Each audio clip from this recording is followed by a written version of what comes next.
Welcome to the 2 Acre Homestead Podcast. We're your host, Lisa. And Kevin. And on today's episode, we're talking about in-ground gardening versus raised bed gardening. We're going to discuss the pros and the cons of both styles of gardening.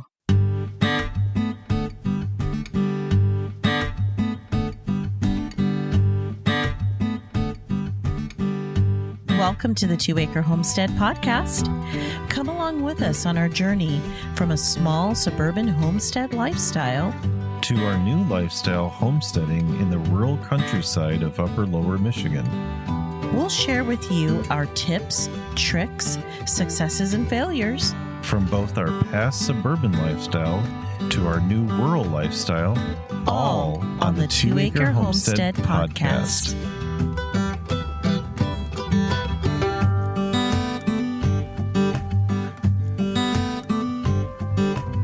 Welcome back. Good to be back in the studio again. Yep. What's been new in your neck of the woods? Well, we have been doing a lot of back-breaking work. We are installing our new gardens, and my goodness, it's been a lot of work. It has been. We did a little bit of video on this too, and basically we had a challenge in our yard, and long story short, we hired a company, an excavating company, to flatten a portion of that yard, so that way it was going to be a lot easier to set up the garden beds. And there was a carport on the backside that just was in a very weird position, so we had that moved and some land cleared out so we could put it more conveniently, but that gives us room to do our chicken coop, which I started on that as well. Yeah. So we've been busy. If you want to see the actual video of us trying to put setting up our gardens here on our new homestead, go ahead and check that out on Sage Oak Homestead. That's on YouTube. By the time this video is released, or this podcast is released, the video should be released on YouTube as well. So we'll put the link in the show notes. Right. But that's what we've been I think both of us have been really busy doing that. I've also been knee deep in homeschool, trying to get to a point where we're starting to wind down the homeschooling year, and we're getting close to graduation. That's exciting. It's always exciting. So so we're trying to wrap things up, and so just been really busy with that. How about you? Sounds good. Well, like I said, so basically right after we had the land flattened, I started building the new chicken coop. It's going to be, I think, the biggest one that I built. And I decided to do something different. In the past, I've done ones that are elevated off the ground a few feet. They've been smaller size, but I thought I'd try it a little differently here, where basically it's going to be at ground level. I'll put a door where you can just walk right into it, but not put a floor. So we'll do deep bedding, especially in the cold months, which, do we get any of that here? I guess we do get a little bit. I think we have an overabundance of cold months here in Michigan. Yeah, so got a good start on that, and we'll be doing reviews on this, our Hen Gear nesting box, as well as our automatic chicken door opener from Omelette. Yes. We're not sponsored by them, but when the time's right, we'll review that as well. Yes, we will. Looking forward to it. Yeah, me too. So let's get into this episode, though. So we're going to be talking about raised beds versus in-ground gardening. Let's first talk about raised beds. So give me some of the pros. Well, we have been gardening for a very long time. And raised beds have served us well. Coming from coming from Arizona, where the soil is clay, caliche, just kind of baked and hard to deal with, a lot of times it's easier to start off with raised beds.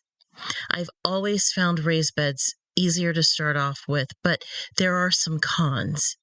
But before we go into the cons, I'm going to say I want to go through the pros first. So first off, when we're talking about raised beds, let's define what that means. So the definition for us in this conversation of a raised bed is any way that you can define a specific growing space for a certain amount of plants. So your raised bed can be wood, it can be metal, it can be rocks, it can be just about anything. Logs, it can be a wattle style, anything that defines a gardening space is a raised bed. Now, when you're the soil that you choose to put in those raised beds is important. And how you install them in ground is important. But most people are going to use soil from like a big box store, or if you're dealing with a lot of raised beds, then maybe you're going to bring in soil from a specific company. But the pro for your raised beds is that whatever soil you choose to use, it's going to heat up a lot faster than the soil that's in ground. Now, I realize that some of you listening to this are going to be listening from places like Arizona or the South, where, you don't really have a hard time with, soil that's frozen. You're not going to be experiencing that as much. But the truth of the matter is that the soil, it heats up a lot faster, and that can be good, especially when you're coming out of spring. You're going from winter into spring, and you want to get started early. Your raised beds are really, that's a really good thing that you want to use. Another pro is improved accessibility, especially if you've got mobility issues. So whether we're talking about from one extreme of maybe being in a wheelchair, or just not being able to get on your hands and knees to do any sort of gardening activity, that might be an issue for you. And if it is, then a raised bed, having it raised up off the ground a little bit, is something that you may want to be interested in. It can be expensive, and that is something that we'll talk about when we talk about cons, but it can be expensive, but there are some ways around that as well. The other pro, for each bed, you can customize it to fit your soil profile. So let's say, for example, you have a garden bed that you want to dedicate just solely to blueberries. Well, blueberries like acidic soil. Most plants in the plant kingdom don't like acidic soil. They lean more pH neutral, but blueberries don't. So you can change the soil pH in your raised bed specifically for that plant. Now, I'm just using blueberries as an example.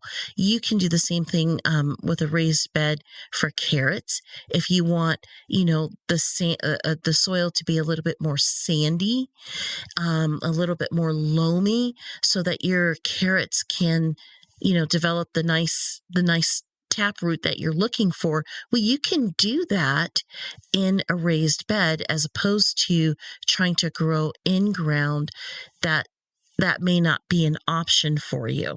The other pro is that it's aesthetically pleasing. I know a lot of people find it aesthetically pleasing to have a nice, neat and tidy little area for your gardening space. And it looks nice. I think wood garden beds look the best. Back in Arizona, we had metal. I just wasn't too crazy about the metal. We had a lot of metal raised beds.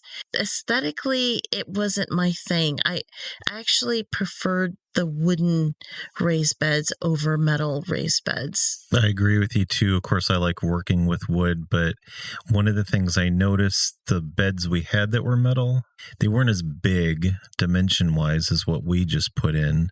Mm-hmm. We just put in several that were 8 feet by 4 feet, and then a few that were, 16 feet by 4 feet.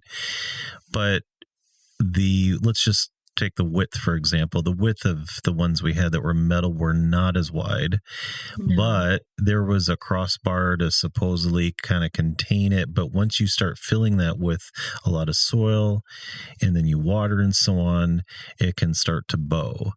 The nice thing about wood beds is they're going to not tend to do that, but of course it would be much easier to support it if you had to with wood. Yes, definitely. Definitely. And then I would say the last pro when it comes to raised beds is less weeding, because you're bringing in soil, and the likelihood of that soil having weed seed in it is a little bit less. So you don't have to weed your garden beds as much. Now, your pathways, that's a different story, but you don't have to weed them as much. And you can also control certain pests a lot easier in a raised bed than you can in ground. For example, moles and voles. You can put hardware cloth at the bottom of your raised beds to prevent moles and voles from coming up and killing your plants, or eating the roots of your plants and so forth. So there is a lot of control that you have with your raised beds. Those are some good pros for raised beds. Let's talk about a few cons for doing raised beds in your garden. Well, one of those is that they dry out more quickly. They're raised up higher in the air. They're going to require more water as you go day to day. Another con is going to be that they're more expensive and require more maintenance. So let's just talk about expense for just a minute. We mentioned metal beds. There's a cost to that, even if you get the cheaper ones off of the Amazon type ones and whatnot. But wood can be expensive. It goes up and down. I mean, of course, during COVID, it spiked and so on. But then you got to think about, well, what dimension lumber are you going to use? For example, we decided to start our beds with just one layer high of 2x6 material, just to get a good start. Probably in the future we'll add at least one more course, maybe two more, but that's just to get going. But thinking about the dimensions of the ones we did 6 beds at 4 feet by 8 feet long, and then we did 16 by 4 feet. And I think those are 2 by 4, more for definition, not necessarily for the height. But it can get pretty expensive. There was one YouTube channel we saw, and they did 4 by 4, and they stacked 4 courses high.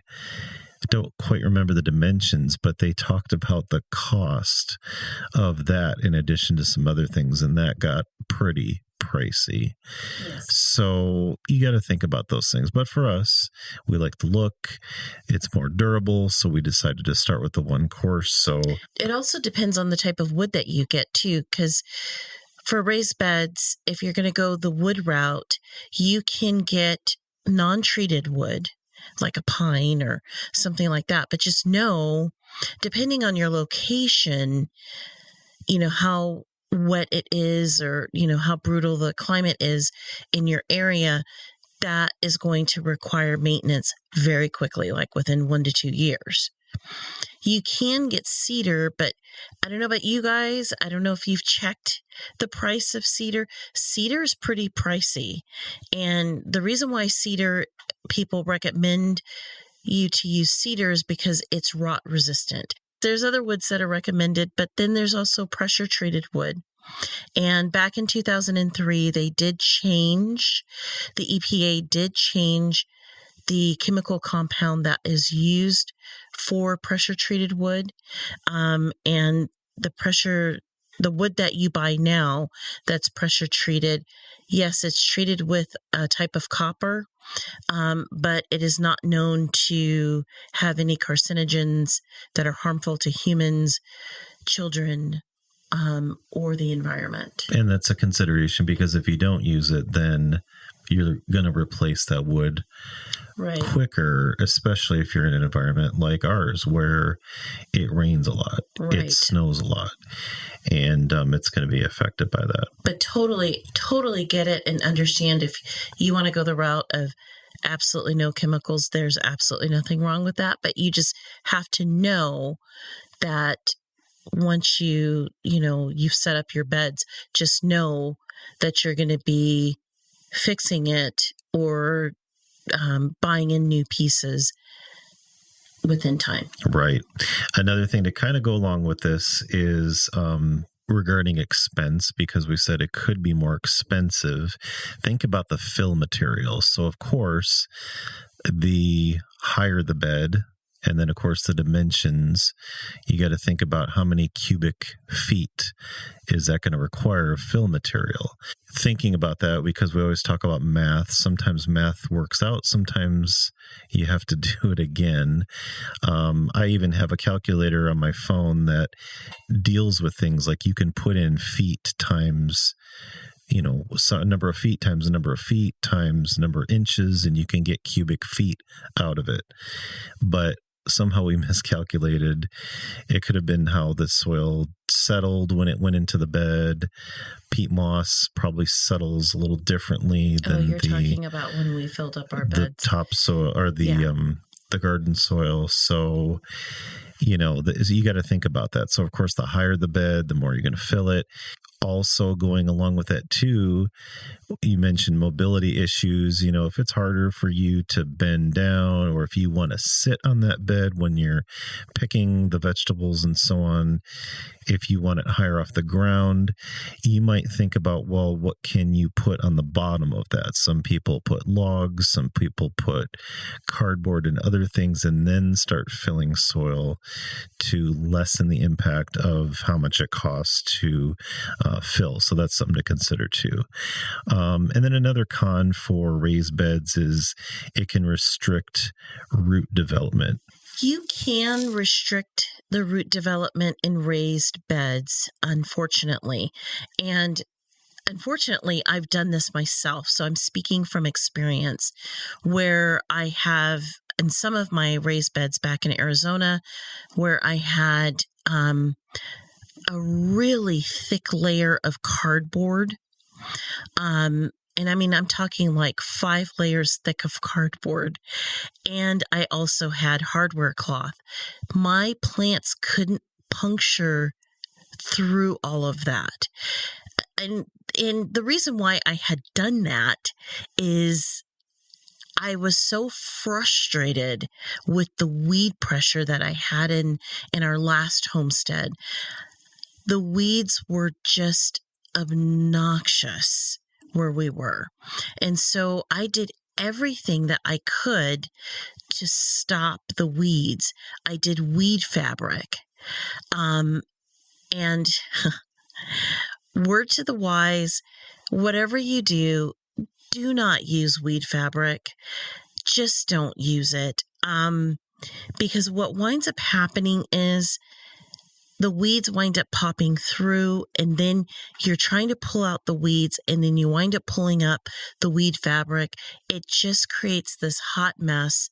It's not good for your soil. The weeds are going to come through anyway. It's just, it's just a mess. Now, you're talking about not putting weed fabric in the beds, right? Not necessarily the walkways. Both. Oh, both? Okay. Both. Okay. And I've done both, and it's not good. And then what I found is, especially when I did the weed fabric, more so than the cardboard, when I finally pulled up that bed, there was a specific bed I'm thinking about. There was no life in that bed. I mean, my poor plants were trying to grow in a sterile environment. There were no earthworms. I think the only thing that I found was a couple pill bugs, and that was it. The little roly-polies, and that's it. And that's bad news for any garden. But that was it. So yes, you can stunt your root growth. You can, if you make it so that it doesn't have any contact with the native soil below, you can ruin that microbial exchange that your raised beds need. Now, if you put hardware cloth down, the roots can still go through. They can still penetrate and weave their way around the hardware cloth. But make sure that when you're putting your raised beds down, you're putting them on that native soil. So that way there's that exchange. Sounds good. That reminds me of talking to somebody a few years back about, setting up compost systems. And if you have one of those in situ and, having one of those raised barrels that you can rotate, not as advantageous as having it down on the ground where you can get that benefit of the microbes and the bugs and the, the worms and whatnot. So, yeah. Okay, so we've talked about raised beds. Now let's switch over to in-ground. Again, we'll start with pros. So this is where when you're talking about in-ground, this is where soil is paramount. And patience is a must, because typically you have two different types of soil. You're either going to have your clay soil or you're going to have sandy soil. So clay soil, the benefits of having a clay soil is that it retains moisture and it retains nutrients a lot better than sandy soil. Sandy soil is very loose, very shaggy soil. Water drains right through it, and it just doesn't retain any nutrient or soil or water nutrients, anything like that. It just doesn't retain it. But if you have patience, you can work with your soil by adding amendments. If you're dealing with a clay soil, that's where you really want to do things like adding manures, maybe. It just depends on your soil. Adding a lot of manure to it to kind of break it up really is effective. Adding manure is also effective when you're dealing with the sandy soil, but maybe throwing in some leaf mulch into the sandy soil, that will help bulk it up and give it some stability and some sturdiness. Once you've gotten your soil under control, the pros are just amazing when you can grow in ground. First off, because it's free. Now, I know I just talked about amending the soil, but if you're willing to do some upfront work, you can get some manure from farmers who would be willing to have you come and collect some of the manure that is from a farm. Make sure that farm has good, clean farming practices, meaning that their cows, their herds are not consuming anything that had pesticides in it. Or herbicides in it. And they're not near a farm that is using pesticides. Exactly. So you want to make sure that, where you're sourcing your manure is a good place. But if you're willing to go and collect it from them, 9 times out of 10, they're willing to let you have that for free. And then you can put that in your in-ground beds and in your in-ground garden and let that take off. So it can be a lot less expensive than raised beds. The other pro is that it's easier to set up irrigation lines. Some people will say, no, if you garden in-ground, you don't need to water as much. Yes, for those of us that live in the Midwest and in areas where it rains a lot, that statement is true. But since we lived in Arizona where it hardly rains, even though it hardly rained, I still really liked growing in ground because in-ground gardening retains the moisture. Again, depending on your soil. As long as you can get your soil up to speed, you can retain moisture. Just to add to that, what do you recommend in your experience as far as helping that water be retained? You want to help it by mulching. Mulching is your best friend.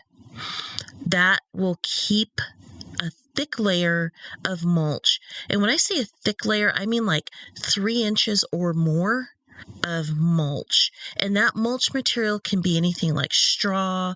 It can be wood chips are my personal favorite. But it can be straw, wood chips, anything like that. Leaves, grass clippings is another favorite of ours. That will keep the soil nice and moist and prevent it from drying out. But as far as the pro of the irrigation lines, because those irrigation lines can go long and straight. And so you don't have to worry about having to make the irrigation lines go up and into a raised bed and having this zone and that zone and this zone and that zone, all these multiple zones just to get into your raised beds. When you garden in a straight row in ground, it's just super, super easy, super convenient. The other pro is that it's easy to change your design.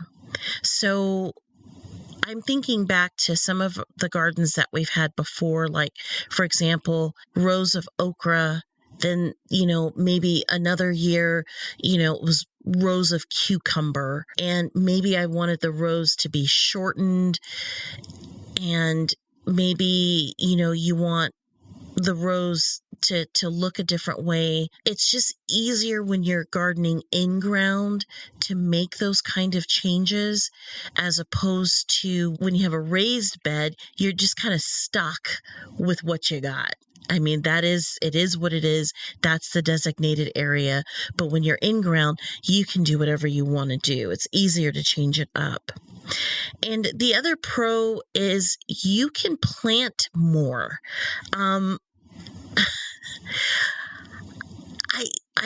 It just baffles my mind how much you can plant in ground, straight rows. You get way more planted than you would if you're stuck with just a small or whatever your dimensions are for your raised beds. When you plant in rows, I don't know if it's the combination of, it seems like plants do better when they're in ground than they do when they're in raised beds because of the microbes. So maybe the crop yield is a lot better. My own personal experience that if I want a heavy producing crop that I really want to, make sure I'm storing it for the winter, it's going to be a crop that's in ground because there's more opportunity, there's more land to plant in ground than there is planting in raised beds. Okay, so those are some good pros for doing in-ground gardening. Now let's talk about some of the cons. One is that you can have poor drainage, especially in the spring. Now, when you wrote this down, I read it. It made me think of if you just basically sowed seed right in a straight line, 20, 30 feet, whatever. I remember one thing that we did was we created some swales, which helped. Mm-hmm. But if you don't do that, then especially if you have a lot of rainfall in the spring, the seed's going to get drowned out, and you can tend to have a lot of issues there. Another con would be that the ground remains colder. It's not elevated what you've planted. So this can be a problem with things like cauliflower, brassicas that need to go in the ground in the spring. And in order to harvest them in the summer, that may not be able to happen. Right, because the ground is too cold.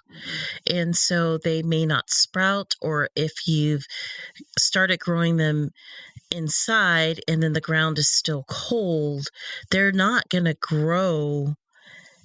They're just not going to grow as quickly, because really when you look at, like, for example, let's say you look at the back of a seed packet, or even in the front, and it says days to maturity. That phrase, days to maturity, is based on how many days at the optimal temperature it is for that seed to grow. Well, a lot of seeds don't really do very well when the ground is pretty much frozen or even partially frozen. So, we're talking about the ground being at 20 degrees. You're not going to get much action. Seeds are going to take a long time to sprout and grow. So when the soil is warmer, well, now you're getting closer to your last frost date. But by the time, if you have a brassica, anybody in the brassica family, so that would be cauliflower, cabbage, kale, kohlrabi, all of those things, all of those type of plants are in the brassica family. And when those guys need the length of time that it takes for them to mature and the time that your soil is going to be workable, it's just not, you're not going to get anything in the summer months. You're not going to be able to harvest any of that stuff in the summer months. So it's better to, when it comes to those kind of guys, it's better to have a different plan of attack. So it's a con for plants like that are in the brassica family to plant in ground in the springtime, early spring. It's just not a good idea. Okay, good. So after considering raised beds, in ground, all the pros and cons, what say you, Lisa? What is your preference? So if you watch our video over at Sage Oak Homestead, you'll see that we do a combination. So yes, we have 6 4 foot by 8 foot raised beds. Then we have 3 4 foot by 16 foot raised beds as well. Now we changed our design, our garden design, and we did those long garden beds as a keyhole type of style. But that left the majority of our garden to be in in-ground, long rows. And those rows are going to be about 20 to 25 feet long. So 4 foot by 25 foot length and width. So we like to do the combination of the two, and it harkens back to the brassica family. We eat a lot of brassica vegetables. our family eats a ton of broccoli. We have broccoli, at least 3 to 4 times a week, at least. I almost said a day. Yeah, not a day, but we do eat a lot of broccoli. We eat cabbage. So we eat a lot of those type of plants. So we really like to use our raised beds for all of our brassica and onion plants.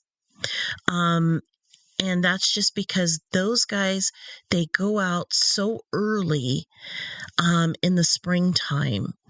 And by the time it's time to start working the in-ground, then the brassicas are just about ready to come out. And then we can swap them out with some of the really bigger plants like the zucchinis and the different squashes and flowers and different herbs, stuff like that. We can swap them out like that. But in-ground is for more of the tomatoes, the peppers, more of the summertime crops like that. May this year be the year of the tomato. May it be the year of the tomato. We did not have a good tomato year last year. And corn? Unfortunately. And corn. Yeah, for sure. Not einkorn, but and corn. So yes, we like both. Both systems work, and we use them according to how we know that they work.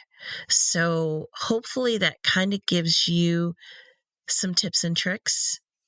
Give it a try. Failures. Learn from our mistakes. Do not use weed fabric at all. Save a few bucks too. Yeah, but don't use weed fabric at all.